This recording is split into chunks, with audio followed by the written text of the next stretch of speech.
जे आपण म्हणतो ना स्वातंत्र्य, हे स्वातंत्र्य आपल्याला जर त्या स्वातंत्र्याचा आनंद घ्यायचा असेल किंवा ते स्वातंत्र्य स्वतः जर अनुभवायचं असेल, तर त्याच्यासाठी आपल्याला आपल्या जीवनात एक खास 1-2 खास मैत्रिणी पाहिजे. ह्या मैत्रिणी हे जे फ्रेंड आहेत, ह्या एका गोष्टीमुळे काय होतं माहिती आहे का? आपण जरी कामात असू, आपण जरी खूप बिझी असू, आपल्याला नाही टाईम भेटला, तरी त्या मैत्रिणीं थ्रू आपल्यापर्यंत जे काही बाहेर छोट्या-छोट्या गोष्टी ते एन्जॉय करून आलेत, ते आपल्याला येऊन सांगतात आणि त्याच्यानंतर आपल्या मनामध्ये मग थोडासा कॉन्फिडन्स वाढायला लागतो, की "अरे, मग ठीक आहे ना, आपण पण एक दिवशी असंच थोडंसं बाहेर जाऊन कॉफी पिऊ, आपण पण थोडंसं कधीतरी ठरवू पार्टी करायचं." हे कधी होतं आपल्याबरोबर? हे ज्यावेळेस होतं म्हणजे एन्व्हायर्नमेंट आपल्यासाठी कधी बदलतं? ज्यावेळेस आपल्या जीवनात एक खास मैत्रीण आल्यावर ह्या गोष्टी घडतात. मला पण मी थोडीशी म्हणजे मी खूपच अशी होती, की एवढी बोलकी नव्हती. खूप शांत स्वभावाची होती आणि मग हेच आपलं घरातलं रुटीन, खूप साऱ्या रिस्पॉन्सिबिलिटी, मीच टाकलेलं पार्लर, ह्या सगळ्या गोष्टीमध्ये माझं एक रुटीन बनलं होतं. सकाळी उठायचं, मुलांचं आवरून द्यायचं. नाही, नाही, नाही, ह्याच्यातून आपली सुटका नाही. आपल्याला हे करायचंच आहे. आपण जर छान केलं तर मुलांकडे आपण छान लक्ष देऊ शकतो. ह्या सगळ्या गोष्टी माझ्या असं फिक्स होत्या. त्याच्यानंतर सगळ्यांचं आवरून दिल्याच्यानंतर मग घर छानपैकी आवरलंच पाहिजे. त्याच्यानंतर पार्लरमध्ये गेलं खूप छान क्लायंट केलेच पाहिजे. हे सगळं होतं आणि त्याच्यानंतर मग संध्याकाळी परत नियोजन, काय भाजी केली पाहिजे, मुलांना काय आवडलं पाहिजे. ह्याच्या सगळ्यात मी इतकी गर्द म्हणजे इतकी बिझी होते, की मला पार्लर आणि घर आणि त्याच्यामध्ये मी आईच्या दुकानावर जाऊन ती भाजी घेऊन यायची ना, या 3 प्लेसशिवाय, या 3 ठिकाणाशिवाय मी असं दुसरे काय चालू आहे? काय काय चालू आहे? हे काहीच माहीत नाही. का तर मी कसा टाईम काढणार? असं मला वाटत होतं. मला असं वाटायचं की नाही, नाही, दुसरे एन्जॉय करू शकतात. दुसरे बाहेर जाऊ शकतात. आपल्याकडून नाही होणार बाबा. आपण ह्या रिस्पॉन्सिबिलिटीतून बाहेर पडू शकत नाही. पण एकायोग असा झाला. माझ्याकडून पार्लरमध्ये तर खूप लेडीज येत होत्या. पण सगळ्यांशी आपण हितगुज नाही करत. हे तुम्हाला पण नाही.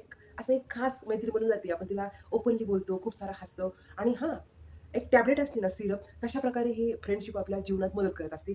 तर मदत म्हणजे त्या गोष्टींचं आपल्याला खूप सारा असर पाडत असते. अशा प्रकारे फ्रेंडशिप आपल्या जीवनात असते.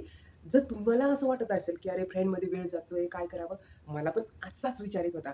पण त्याच्यानंतर मी विचार केला, की अरे जशी माझ्या लाईफमध्ये माझ्या 3 माझ्या खूप खास आहेत. त्यातल्या 1 कधी-कधीच भेटते. पण जे 2 आहेत ना, त्याच्यातल्या थोडेसे एक वयाने थोड्या मोठ्या आहेत. त्यांच्याकडून मला खूप साऱ्या ट्रिक भेटल्या.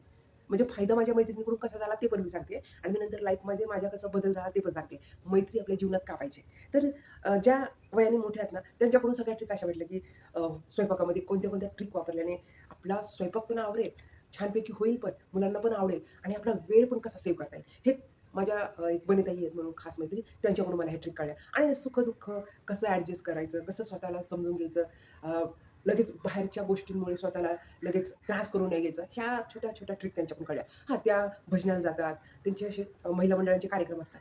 ते तिथं सगळं काही एन्जॉय केलेलं असतं ना, मग तिथे एन्जॉय केलेलं असतं. ते एन्जॉय ते करतात. पण ते परत मला येऊन सांगण्यामध्ये आता मी तर पार्लरमधून सुट्टी नाही निघू शकत. मग त्या ज्यावेळेस माझ्याकडे येतात आणि ज्यावेळेस हितगुज करतात आणि छोटे-छोटे मोमेंट कसे घडले, हे ज्यावेळेस सांगतात ना, तर मी पण त्यांच्याबरोबर तो क्षण जगून येते. गंमत अशी होते, की मी असं नाही म्हणू शकत, मी बाहेर नाही जाऊ शकत. मी असं म्हणते, की मी त्यांच्याबरोबर परत एकदा क्षण जगते आणि त्या माझ्याबरोबर हितगुज करता माझ्याबरोबर परत एकदा त्या क्षण जगतात.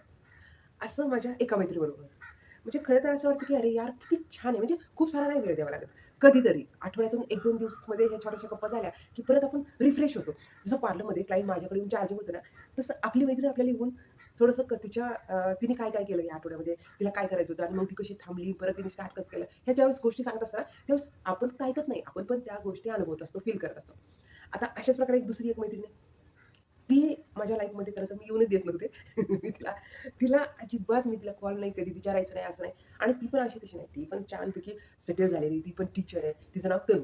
तर तिचं असं असायचं, की थोडीशी बटरफ्लायसारखं उडायचं तिचं हे, ते सगळे मोमेंट.